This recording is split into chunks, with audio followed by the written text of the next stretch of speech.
Hi everyone, it's Adam here from Ads Productions with the review of the Philips Brilliance 272 P7 4K display. This is a 27-inch display with a resolution of 3840 by 2160 at 60 Hz. It's got a 5 millisecond response time and a total weight of about 7.86 kilograms. And this is an IPS panel. The monitor's display goes right up until the very edge of the bezel, which I'm a huge fan of, because it really does increase the immersion in both games and whatever media or work that you're doing. If you wanted to, you could set up multiple monitors of this type, put them together, and you'll find that obviously due to the thin bezel, the experience will be a lot better because you're not seeing any lines down the center when you're trying to concentrate on your movie or your game or your work or whatever you're doing. It really will make a massive difference, so I really am a fan of the thin bezel on monitors such as this one. The build quality of the monitor is okay. It's not the best in the world. The base, for example, does feel slightly plasticky and kind of cheap for a 4K display. Also, when you slightly tap the monitor's buttons or you just brush past it, I do find that it wobbles quite a lot. It doesn't feel that sturdy if you ask me, but at the end of the day, when you set your monitor up and plug it into whatever PC you have, are you really going to be worried about a slight wobble here or there if you accidentally press too hard on the screen? I don't think it makes a massive difference, but it's just important to note that it's not the sturdiest of screens in the world, but it does look great on your desk. It just wobbles from time to time when you press on the buttons. No big deal, just thought I'd let you know. Having said that though, the mount that comes with this screen is perfect. I couldn't ask for a better mount. The build quality is excellent. A lot of focus was put in here on the design. You can also mount this display to a wall mount or anything else that you have. When you do take the mount out of the box for the first time, it just feels like a well-built component and fits perfectly onto this screen. Yes, the overall monitor itself, build quality-wise, isn't perfect, but I can say for certain that they've got the design of the mount absolutely spot on. Overall though, design-wise, the thin bezel and the large screen size really do complement each other to provide you a really cool looking screen once you've got it all set up and running. The inputs on the back though are slightly awkward to get to at times, just because they're tucked underneath the monitor rather than straight on the back, so that you can't quickly change in and out cables.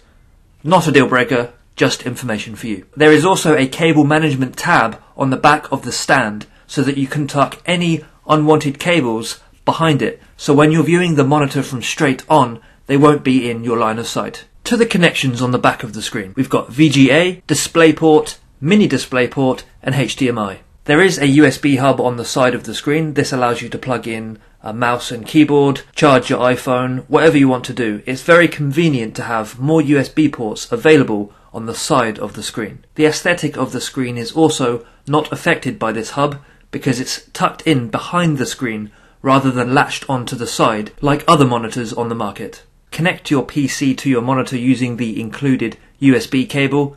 This brings all of the other USB ports alive, effectively creating a USB hub on the back of your monitor. The navigation/menu system. There are a couple of buttons at the bottom right hand corner of this monitor. These act as directional keys, as well as being individual menus.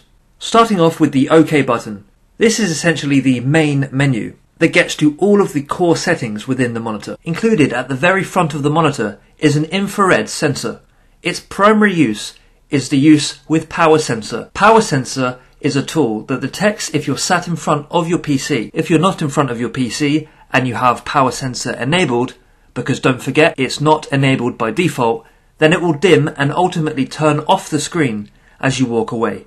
Its whole purpose is to try and save some energy and ultimately as well look after and care for the environment. There is also a feature called low blue mode. What this does is it makes the screen less intense, allowing you to stay focused on your work for longer rather than your eyes hurting for looking at very bright and very intense images on the screen. From my personal experience, I've been using low blue mode since I got the monitor, and I can safely say it has made a noticeable difference. From this menu you can also choose between the various input types. Under picture you can change the brightness as well as settings for things like smart contrast, which changes the contrast depending on what you have on your screen for a more suitable viewing experience. You then have the picture-in-picture or picture-by-picture settings, which I'll talk about shortly. Audio allows you to change the inbuilt speaker volumes and mute them.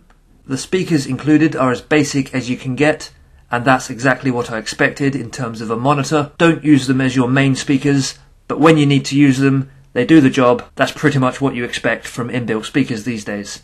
Get yourself a pair of speakers to put next to the monitor and you'll be away. Now one of my favourite sections. This is the multi-view feature. Pressing the multi-view button allows you to have a picture-in-picture mode, meaning that you could have, let's say, a game playing on the larger portion of the screen, as well as a gameplay stream in the small window. You can also do picture-by-picture, which puts two separate smaller screens next to each other, displaying whatever input you choose. You also have the ability to swap between them. Say for example you want to quickly swap between having the main focus be on the game, you could switch it so the game is now in the smaller segment and the game's stream is now the larger one. Note that you can also change the size and location of the picture-in-picture. You can move it around the screen, as well as adjusting the size of the smaller window and the larger one.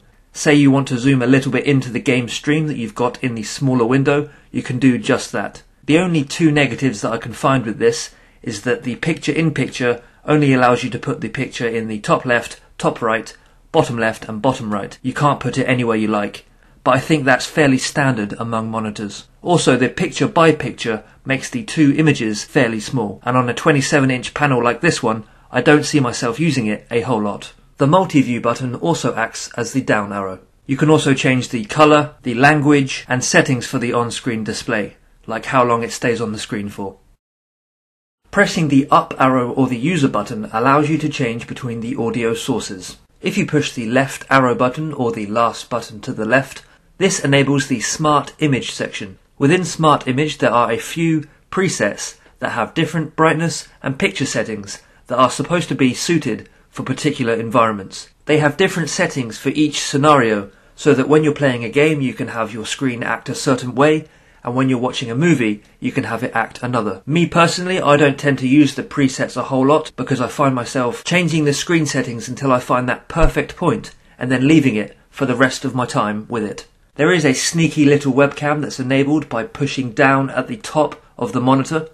This makes the webcam pop up. The video quality is not great on the webcam, but it's perfect for a Skype call. It would have been nice to have a slightly higher quality webcam, because for a 4K monitor, this certainly isn't a 4K webcam. I do like the fact that you can hide it away by pushing it down, and then pushing it down again to bring it back up. Great idea with the webcam. I think the quality though could have been a lot better. The performance of this monitor was great. Being a 4K IPS panel, I expected the colours to be very sharp, and I was not disappointed whatsoever. My laptop couldn't handle the 4K gaming, so I had to connect it to a machine with a decent graphics card to get the most out of it. And when I did this, it was absolutely fantastic. When you take it out of the box and you set it up on your PC, and then you see that the display goes all the way to the edge, combine this with the IPS panel and the very sharp and vivid colours, the jump from 1080p to 4K is fantastic. And it's that jump.